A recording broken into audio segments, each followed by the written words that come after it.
Hey, what's up, y'all? It's Business Talk, episode 3. I'm moving away from the insider ties now. I'll leave that for things that are a little bit more detailed and about topics that you may not know anything about. But Business Talk is going to be a discussion on the process of trying to analyze something or spark a conversation about a particular instance in the sneaker industry. And today's particular instance is not a trigger. I'm not triggered, so no one assume that I'm triggered. Is really me simply asking you guys, what do you think about the idea of Jerry Lorenzo, who looks like Jesus? Just admit it. Anybody that's going to it, that's Jesus. All right, so Jerry Lorenzo being the savior for Adidas basketball, when just last month Jerry Lorenzo was going to change the game for basketball with Nike. November 19th is when the collection released for Nike and Jerry Lorenzo, and today, December 22nd, Jerry Lorenzo is about to reimagine basketball for Adidas. We've been having this conversation for a while, and I'm not triggered. I know you guys are like, "Oh, Chris is triggered." I'm not. What I'm looking at is Jerry Lorenzo, LA, Adidas basketball. You couldn't ask for a more natural alignment. Why do I say that?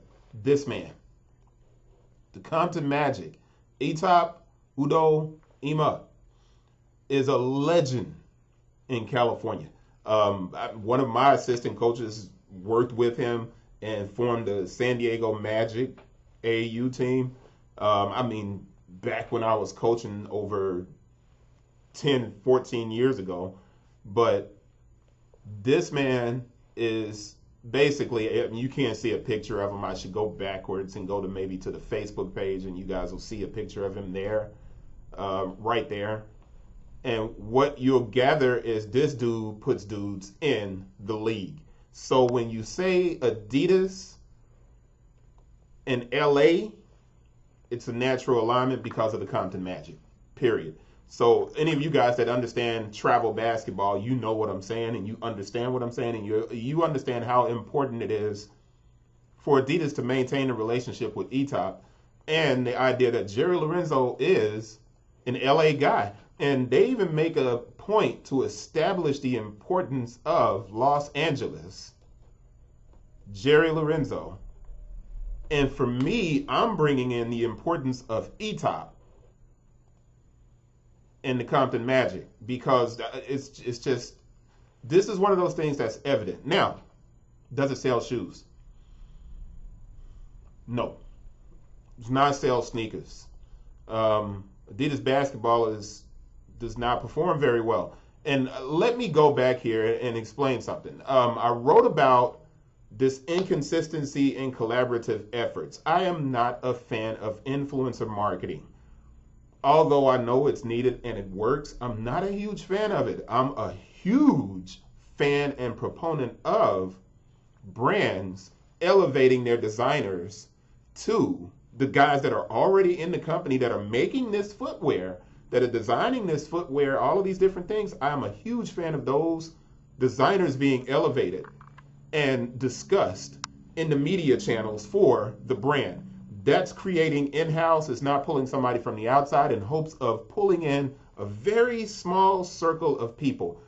If you have these collaborations, the Fear of God collaborations and stuff like that, and I put this article, it's going to be in the description down here, and I talk about how powerful it was for Under Armour to find a shoe that sold through immediately without an influencer, and it was the Fat Tire.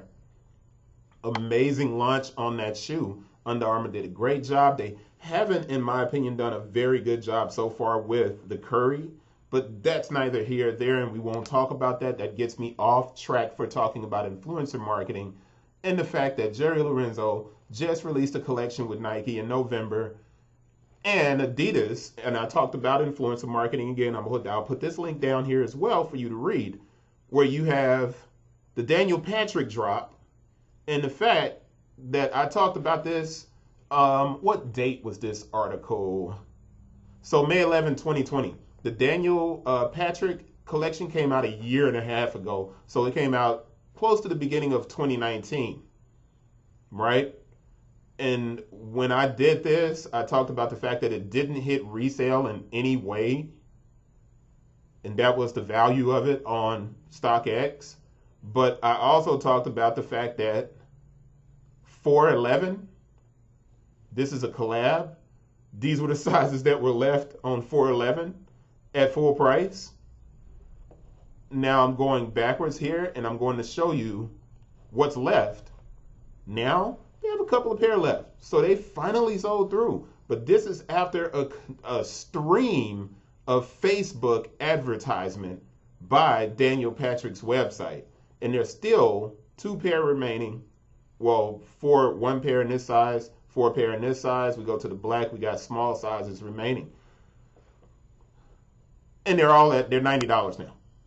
So $150 shoe is almost at 35% off.